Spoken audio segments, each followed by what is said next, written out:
Hi, I'm And Patrick, I'm Keegan. and this is the Patrick and Keegan Show. Welcome everyone to our first podcast episode. Today we have Justin Pakkiri with us. Yeah, Justin, a long-time friend of ours. Funny how things work out. You start one day playing games online, and then you start developing friendships. And this is a friend that has come through many years to be with us and shared many stories, examples of things we could do or have done in life. And sometimes it's worth taking that chance to meet someone online. People often say don't ever do it, but in this case, we were happy to do it. I was happy to do it. And the first moments we spent together, we knew exactly this is a friendship we will keep for a lifetime. And today, I feel Justin is going to share a story with us that is absolutely important. Something that a lot of us deal with, the setbacks that even the minor things, it just helps us to get perspective in our lives for everything that we take for granted. I don't want to lead too much into the conversation of what this is going to be about, but for all of you who are tuned in today, whether you're watching or listening on your favorite platform, this is going to be golden. So stay tuned, have a lot of fun. Please, we look forward to seeing all your comments. And yeah, let's do this. Justin, welcome to the show. Hey guys, thanks for having me. Growing up, they always tell you don't talk to strangers on the internet. Yeah, I yeah. guess that included gaming as well. But you know what? But yeah, like you said, taking a chance on somebody, look what it's blossomed into. I totally agree with that. I totally agree with that. So, Pat, would you like to start us off? So, Justin, yeah, we know who you are, but would you mind giving the audience a bit of insight into who Justin Pakkiri is? Yeah, yeah, sure. But how far back do you want to go? We talking origin As story? back as your earliest memories. The Origin origin story. Yeah, story. look, I mean, anything you comfortable with sharing. Take us back to some childhood days. I don't know, whatever you'd like to share with us, part of the friendship, maybe from when we started meeting each other. But let the people understand the person we've come to love and appreciate. Okay, quick origin story. So originally from Durban, uh, lived there for 21, 22 odd years. South Africa, Um, Durban, that is.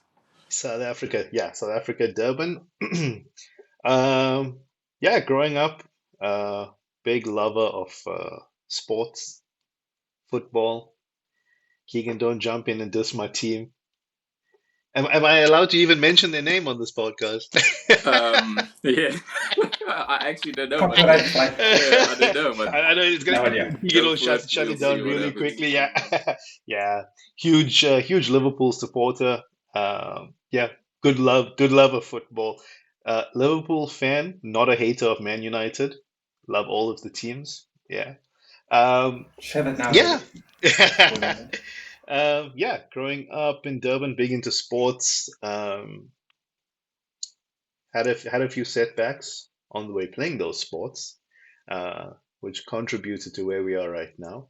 But we'll delve into that later. But yeah, started family really young when I turned 22, and then moved to Johannesburg to back in the day they would say Johannesburg, seek the better life there. Yeah, moved here. Been here now for 17 years, going on 18 years this year. Yeah, and South Africa, love it, man.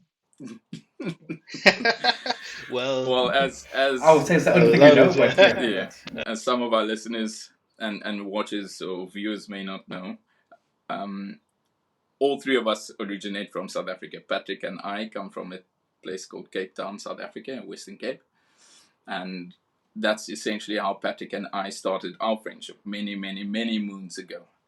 And this is us good being times. abroad and now reaching out back to our friends who we keep in contact with, and that's also how Justin landed up being our first guest.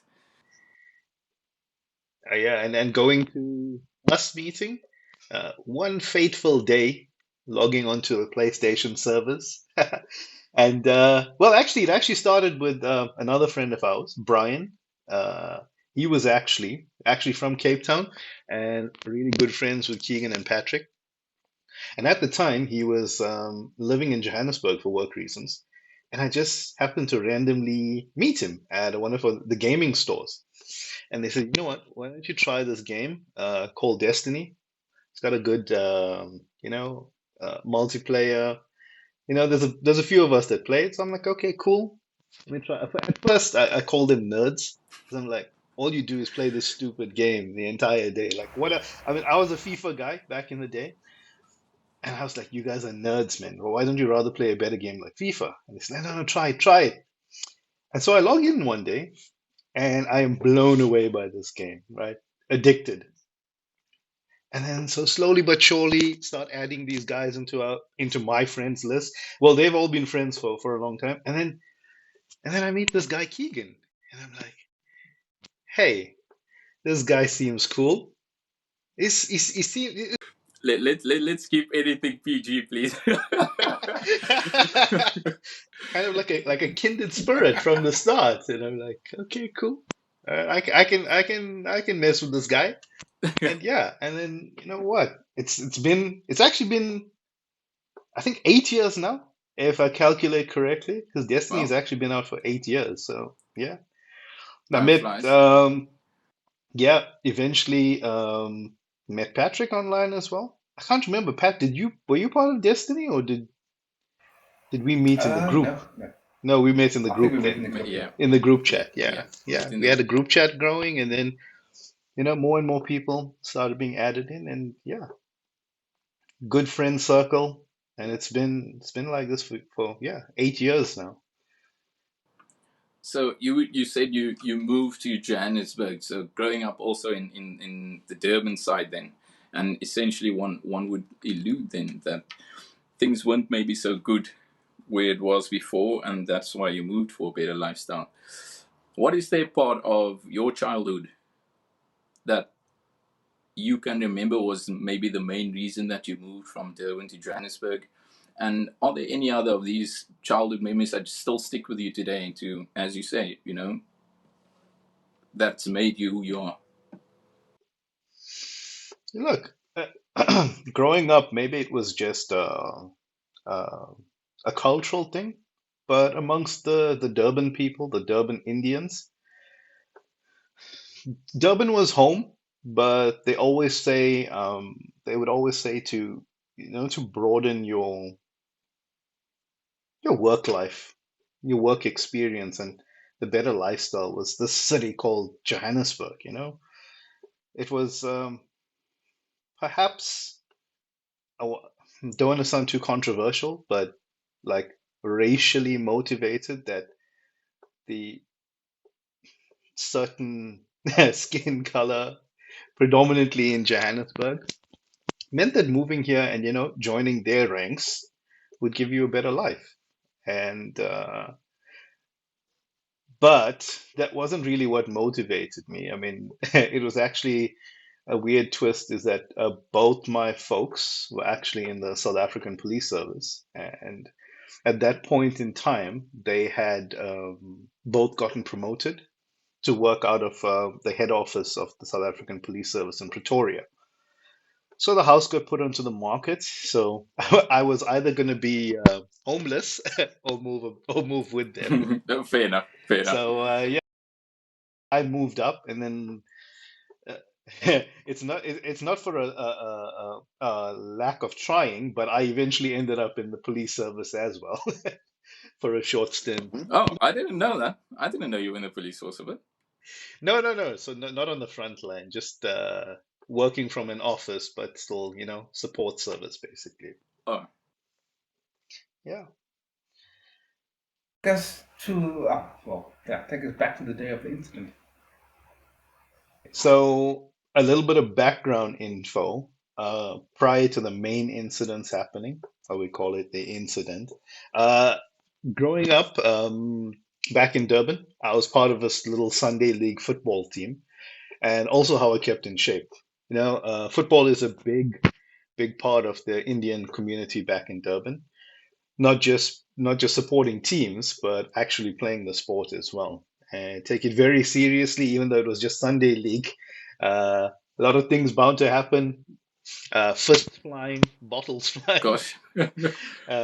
supporters getting on the field, trying to take the referee out for wrong decisions. Uh, but yeah, so that's how I used to keep fit. But the original incident wasn't even pertaining to football. It was me just being a dumb teenager and having a little run-in with the local law enforcement. So, so Durban? Oh, South African culture. Teenagers think it's cool to actually partake in alcoholic beverages, even when they are underage. Uh, so yeah, we were dumb in doing that as well. And it was the last day of the first school term. And so we decided, okay, now let's go to the local football field. We'll just chill there with a couple of drinks, uh, take the stress off. I don't know if you guys can weigh in here, what stress teenagers can have that require them to drink alcohol. Yeah, look, no comment. Yeah. You'll be surprised. Mom and You'll be dad, I surprised. was an angel, so don't worry about that. I didn't do these things Justin's talking about if you're watching. Yeah, I so thought actually, I was like a darling with child, but continue. wow, guys throwing me under the bus. Okay. Compared to my sisters, I mean, I was like a nerd. Stayed at home, watch TV all day. I was like a nerd. Read books, watch TV. Didn't go outside. So This I guy was like that. Justin. This guy Justin. Kids, if you're listening, don't be like Justin.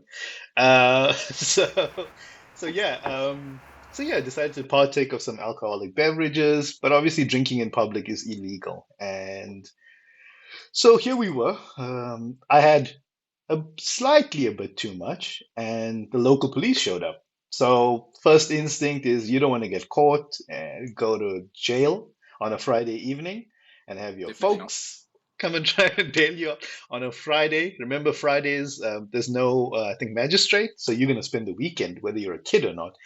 And no, I don't want to be in that situation, so I bolted along with everybody else. But obviously, being a bit inebriated, we decided to run through the suburbs, thinking we'd lose them in the local.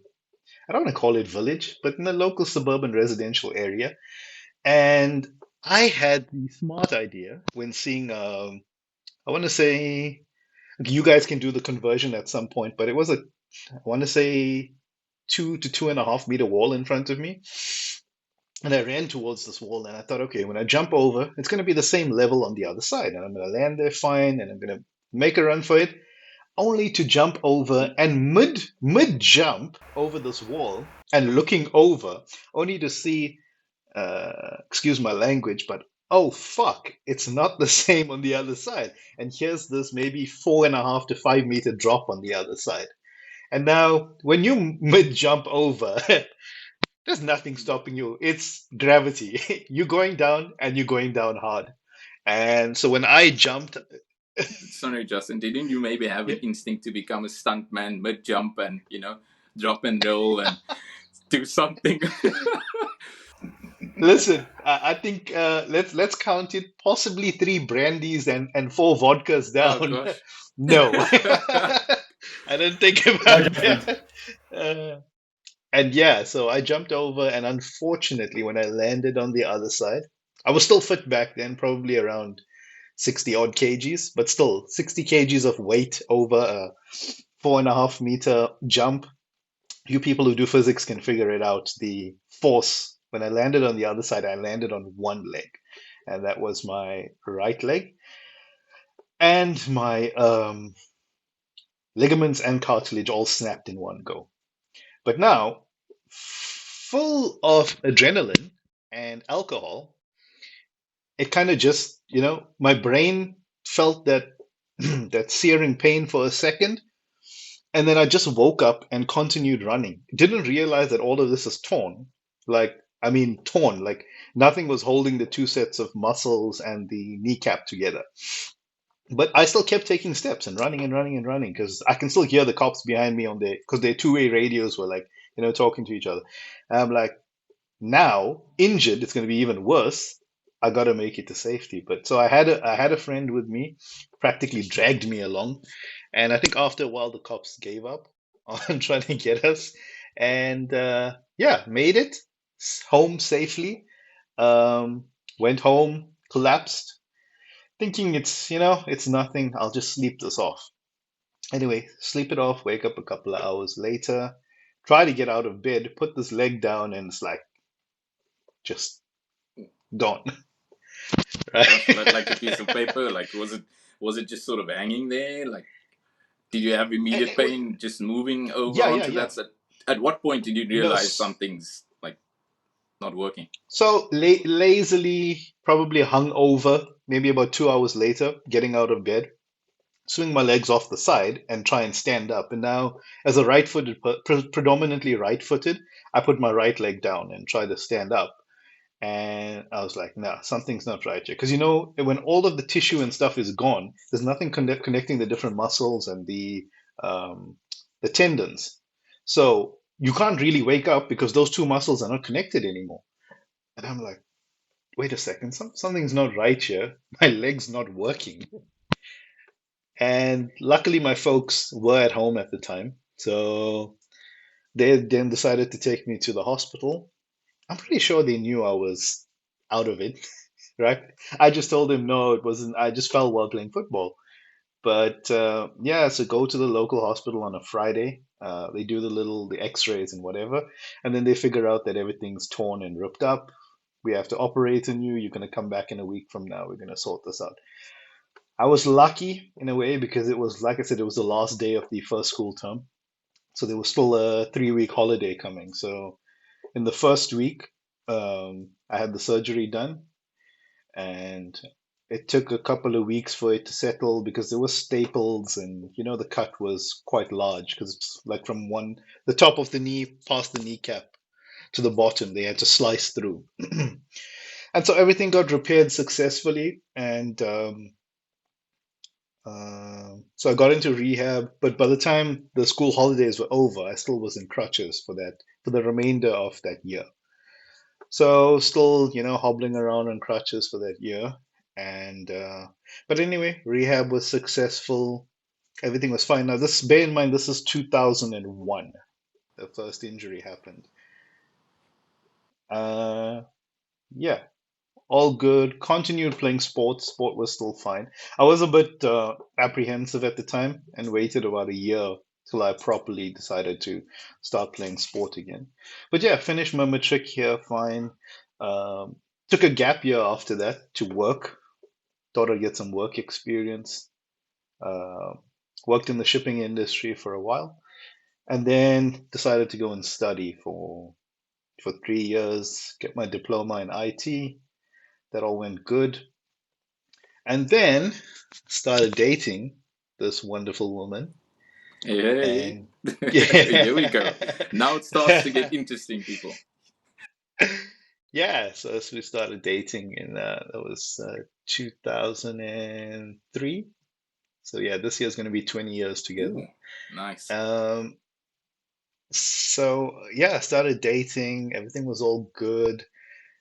Um, we were a bit a bit quick on the uptake there, and ended up having a daughter together in 2006.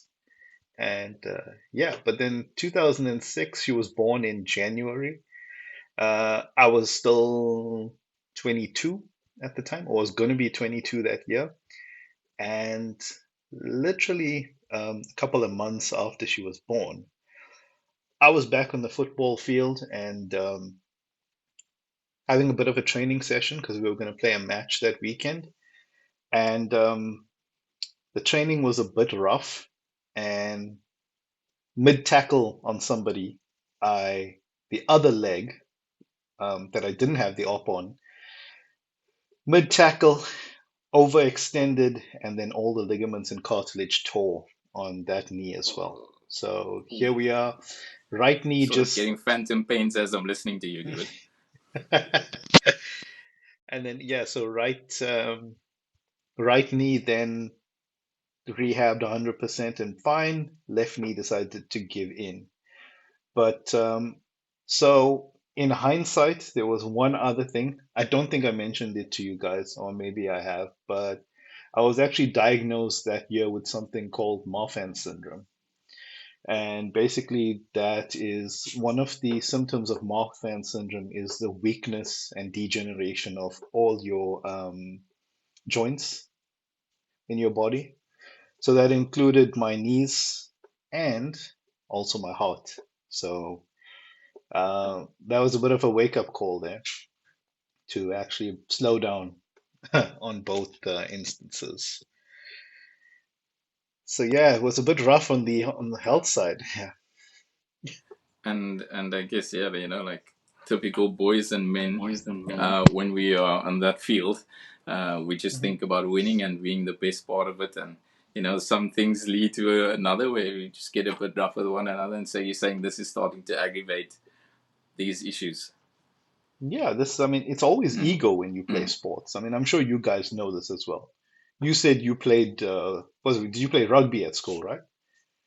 You know, when No, you were, no, yeah, not you, you don't play no, rugby no, I with didn't play that rugby. frame, No, with that broad, no, bulky frame. You no, don't no, play No no, rugby, sports. no, no, eh? no, no. I was into other type of sports, but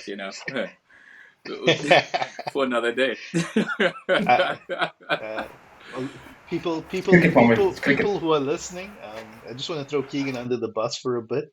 Even though South Africa has a double World Cup winning squad in rugby, Keegan pledged his allegiance to the New Zealand All Blacks. Yep, not gonna lie. Do what you All will, Blacks, do what you will with that information. All Blacks for the win. Shout out to the All Blacks. Good luck to the World Cup, or for the World Cup coming up soon. Yeah, and Keegan was born and tainted from well, the start, kid. From the start. look, I can't help if I'm born to successful teams or good teams. Some people will Greatly say, suicide. yeah, Okay, some okay. people will say Growny supporter. I won't put it that way. I just by chance happen to always support the right teams who end up being the winners in the end. So I don't know. I can't help that you guys choose wrong teams. How do you So, pick them, Keegan? How do you pick them? mhm. Yeah, no, fair question there from you, Pat. I mean, maybe I have started I picking mean, them after a few wins or whatever, so it made it easier. But I just generally like the style of play of the All Blacks, and I got a lot frustrated with the South African rugby team, especially at the ruck. The support was dwindling. Hopefully, those things have changed now. I don't watch South African rugby. If I feel like a comedy show, then maybe I would.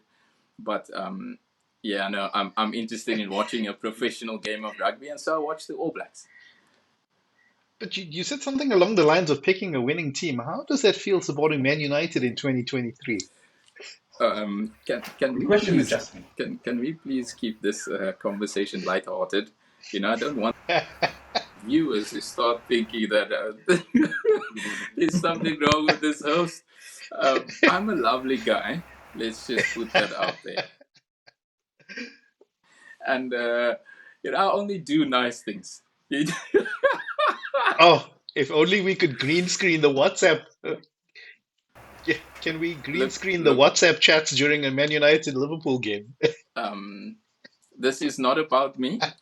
This is about you today. Thank you, Justin. Thanks again for making time to be here with us and to share our first episode. Yeah, talk about yourself. Thank you. Yeah, okay, so getting back on track, yeah, the second injury and being diagnosed with the Marfan syndrome.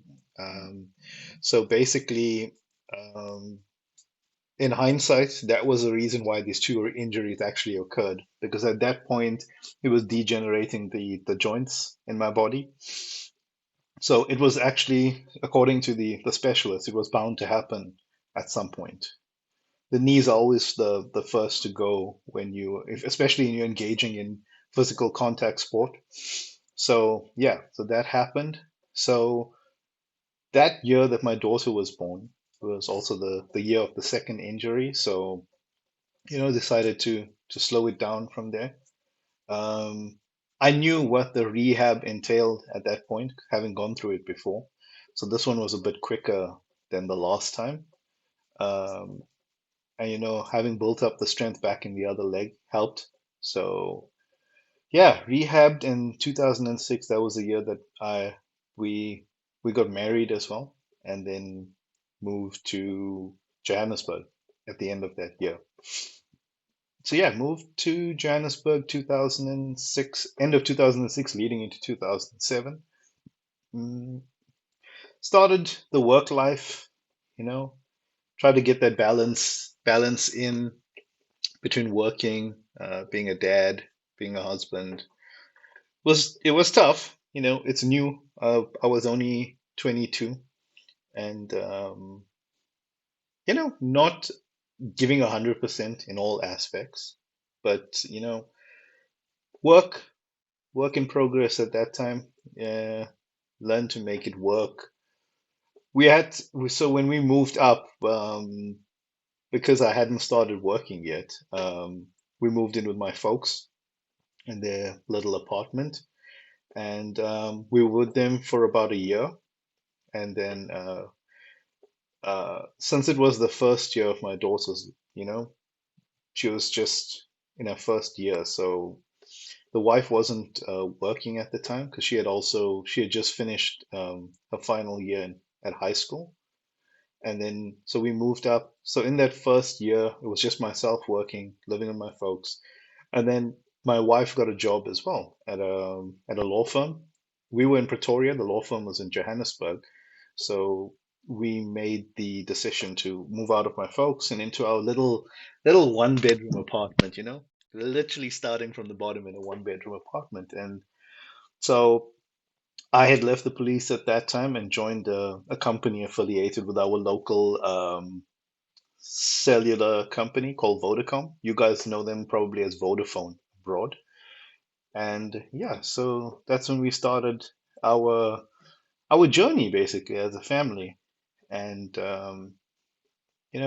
my wife working, myself working. My little girl had to be in obviously in nursery school or in kind of like childcare. And so yeah, natural progression, moving to another job. Things got better, moved into a better place and a better place. And yeah, I mean, fast forward, things were good. And then fast forward a lot of years to the major incident, Yeah, if I want to yeah. call it that. And before we touch on that, just a kind shout out to Alicia and the girls. Alicia, thanks for taking one for the team. The world thanks you for it. And Justin, you're lucky. Gorgeous woman. And I wish you guys many, many, many, many, many more happy years together. Thanks, man. Thanks. Thank you for your service. Oh yeah, she's had to put up with me at my worst. Yeah, definitely. So yeah, in that time, two more beautiful girls. Punishment, I would think, for me, that dad girl dad, sorry, Yeah, the three of them, yeah. three beautiful girls. Now 8, 10, and my oldest actually in a final year, matric. Um, yeah, so we were at a school sports, the kids' school sports, you'd call it. And if you guys know anything about that, they always have the obligatory dad's race. And Okay. me being the competitive bastard that I am, I decided, hey, look, everyone's here, all eyes on me. My girls want me to win this race. This is now 2019. Okay. Um, quick So bit we of fast background forwarded a bit info. there. A bit, yeah. No, Yeah. nothing interesting in the interim. Okay. Um, Okay. and so that was a year that I actually lost my job at the time that this Ah, happened. Yeah, gosh. and so I Gosh. was background information. I was in the warehousing and fast moving FMCG, they call it, moving consumer goods. And I was a warehouse manager at the time, which entailed a lot of physical work. And but the older injuries didn't actually affect that job, so I was all So right. working at But in the warehouse, uh, are we seeing you having some walking issues? Are you feeling good? Do you have any recurring knee ligament things? you basically fine at this point while you're doing this job now. Yeah, so the good thing was I was in management, but if you know me, I'm one of those people that's very hands-on, slightly impatient. So I had people working under me, doing the physical side of it. I was more office bound. But I was the kind of guy that when I felt like something wasn't moving fast enough, I'm going to go do it myself. If that means going and unpacking a truck or helping a rep that came there to pick up 50 boxes. And that day he didn't come with any sort of help to load his vehicle. I'm on it because, I want to give the best possible service, so I'm going to do it. I mean, I'm not hyping myself up. That's just who I am. So I had a few incidents at work as well. Just the knee giving a bit of trouble, but nothing that caused any aggravation. Like, sometimes in winter, the joints get a bit stiff because it's been surgically repaired. It's not, they used my own ligament and cartilage when they did the original repairs. But still, because it's hyperextended at some point, and if you don't move a lot in cold weather, it's bound to get a bit stiff. So, but nothing that hindered anything. I was still playing a bit of indoor football as well with the guys, just to keep fit. Things are fine. Running around the warehouse, being crazy with the guys, and so everything was good. But when joining this company, at the time I was the last person into the company, and so when it was time that they needed to do a bit of cost cutting, because I was the last guy in, you're going to be the first guy out.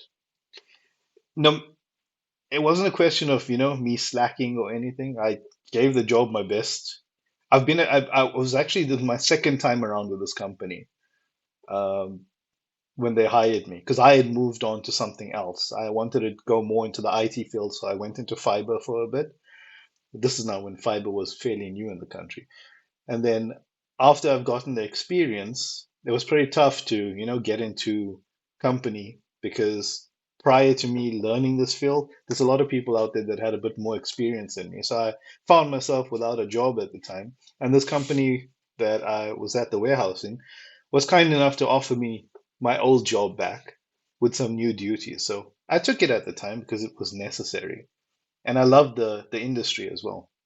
But obviously, when time came to cut costs, uh, my job was a bit easier for them to let go because they had people prior to me assisting in the position.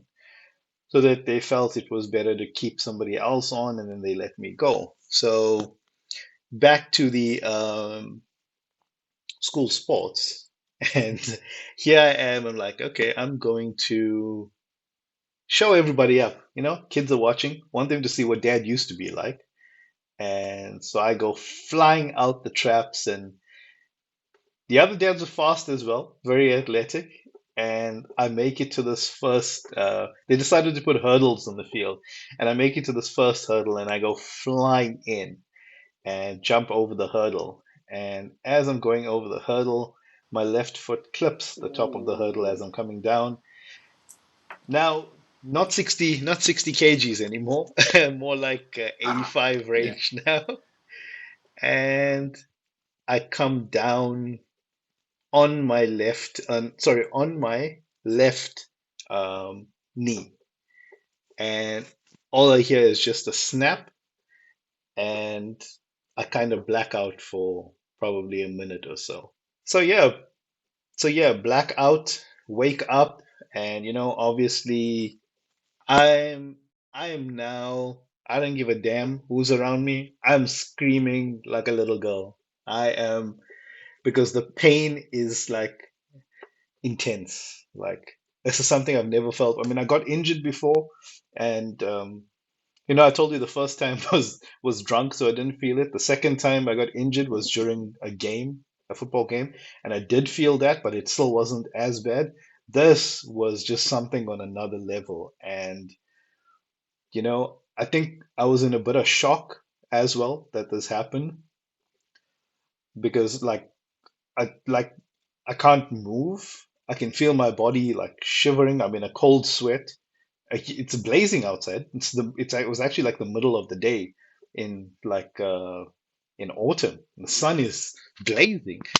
but I'm like in this extremely crazy shiver, and it's like I can't feel that leg, but I can feel the pain, but I can't actually, like move the leg or anything. So they had some people on the field, trained in like first aid and stuff. But yeah, this knee was totally blown out, and so eventually they got the paramedics to come in and wheel me away to the local hospital. But it wasn't just the time when I had lost my job. Um, that year, my wife had been working for a law firm here in Johannesburg. So she's always been in the legal field, 15 years.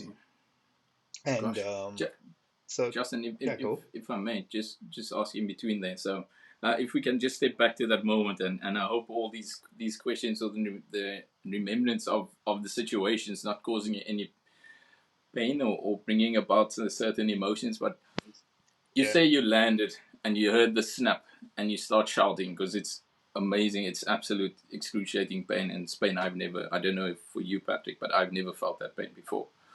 And you're laying there, and you also mentioned to us now, you think about all those other occurrences when you've had these issues. Do all of these things jump into your mind at the same time? Were a lot of people sort of rushing to you? Was the race just carrying on going and you were just left to lay there? Were your girls coming to you?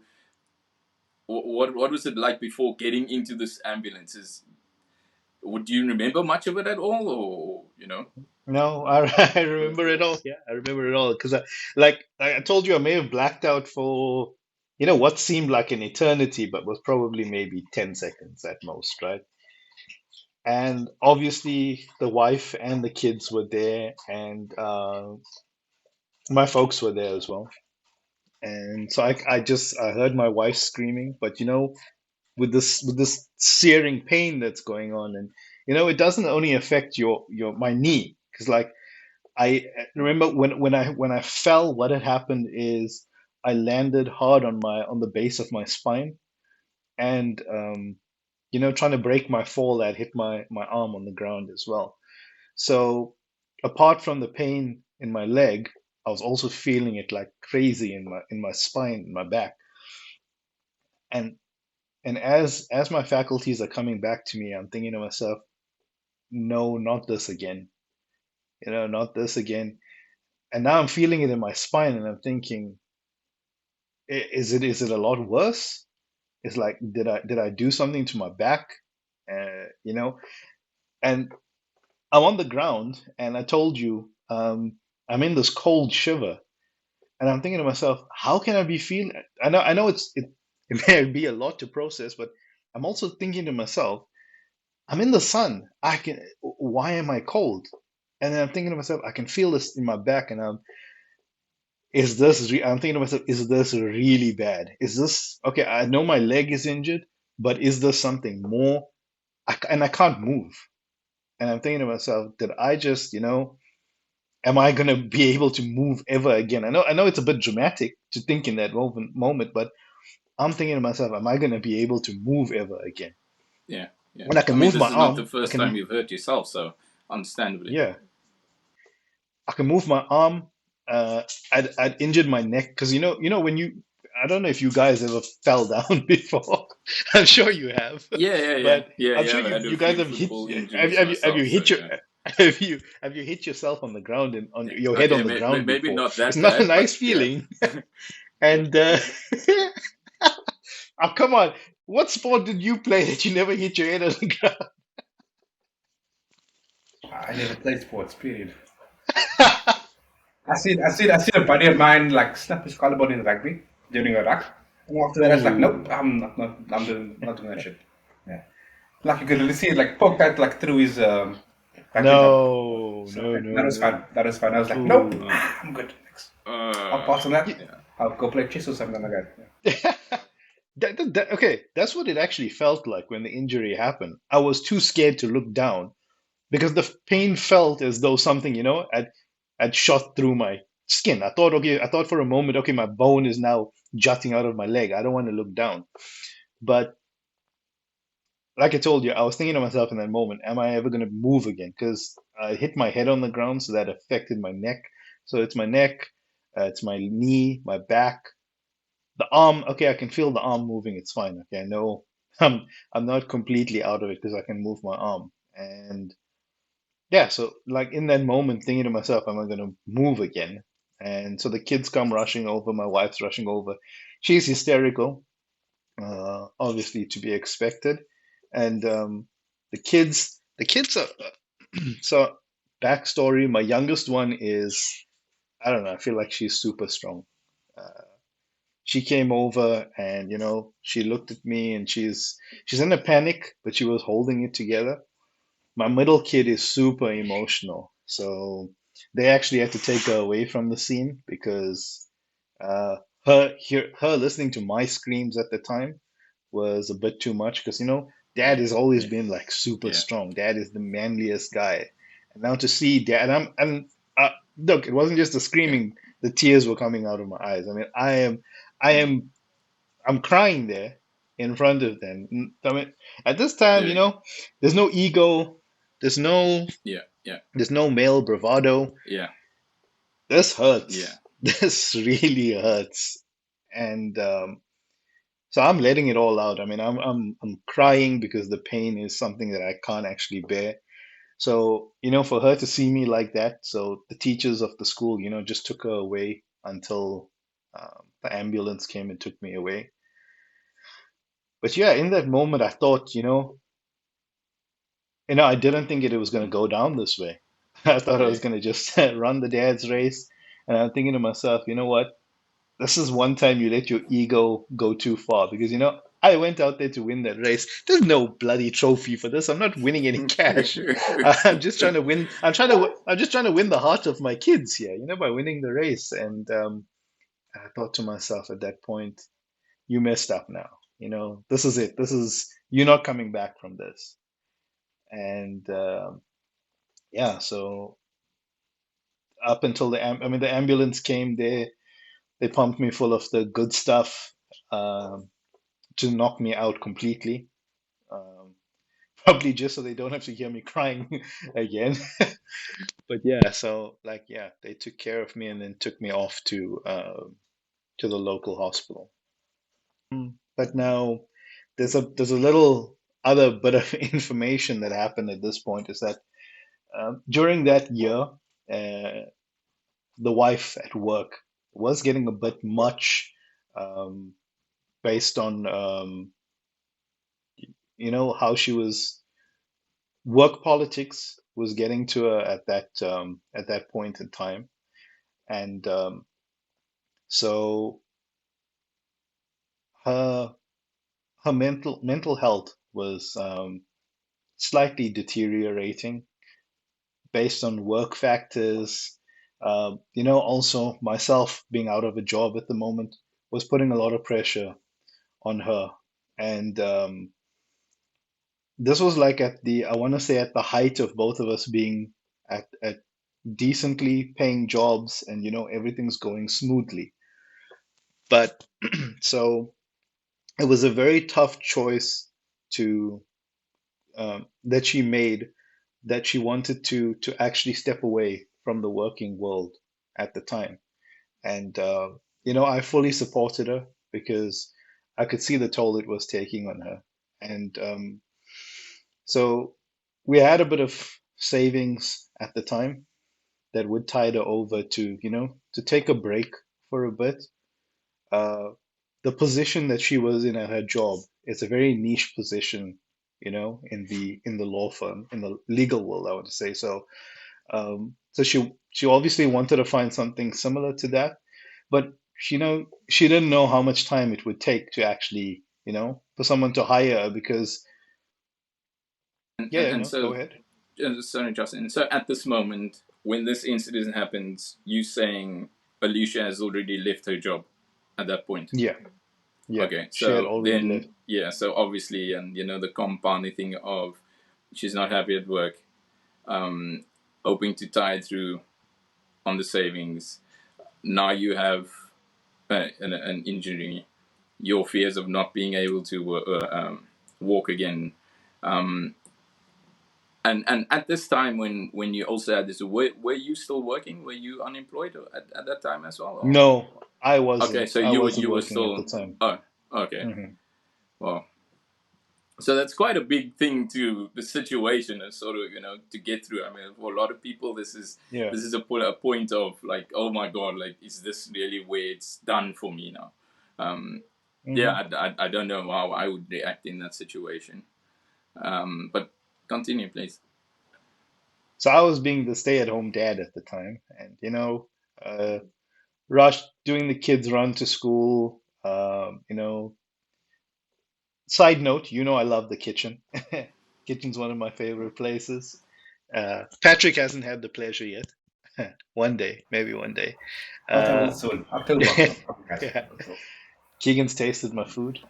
He Yes, yes, I almost made have, him and almost made him want to stay in South Africa. almost yes, I have had the pleasure of tasting a wonderful curry dish that you've made, and some other items too on our guys' weekend away. Funny Yeah. enough, also a side story onto that is we were all attending one of our other friends' wedding, Tian, and we had also met him online.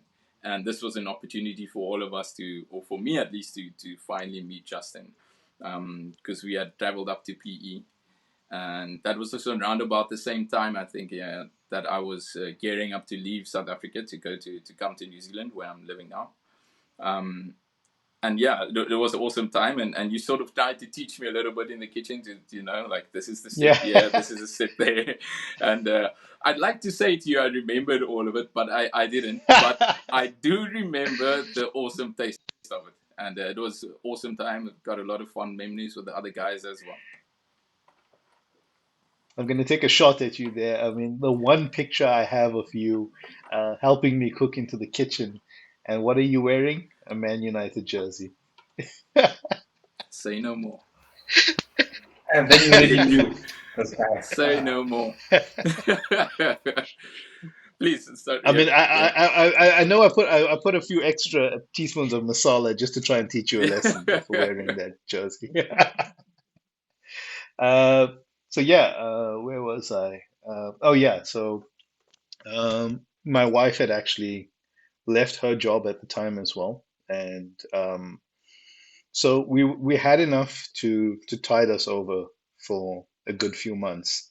Um, but now with this injury occurring and my wife having left her job, we were on her private medical aid, which was supplemented by the company that she worked for. So obviously leaving her job obviously severed the cost of the medical aid. So here in South Africa, for you guys listening abroad, private medical aid or Medicare is extremely expensive unless you actually get it through the companies that you work for. Paying for it privately basically costs you an arm and a leg.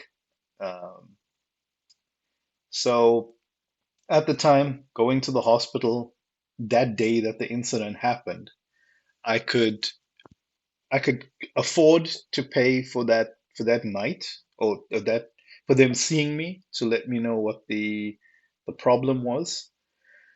But nothing further than that because they wanted to put me in, book me in, and get a go ahead with the surgery as soon as possible because the scans had then indicated that I had snapped my patella tendon, which is the major tendon that runs between um, your thigh and your calf. So any and all mobility is dependent on your patella tendon, which I learned later on in the story, that without this tendon, you basically can't walk uh, without it. So here I am in this position, not being able to walk on this leg. Uh, well, I'm not supposed to be able to walk on this leg, but a few days after the incident happened, um, I try to move on it, and it's heavily bandaged, and I'm on one of these knee braces, so it's allowing me to walk on it.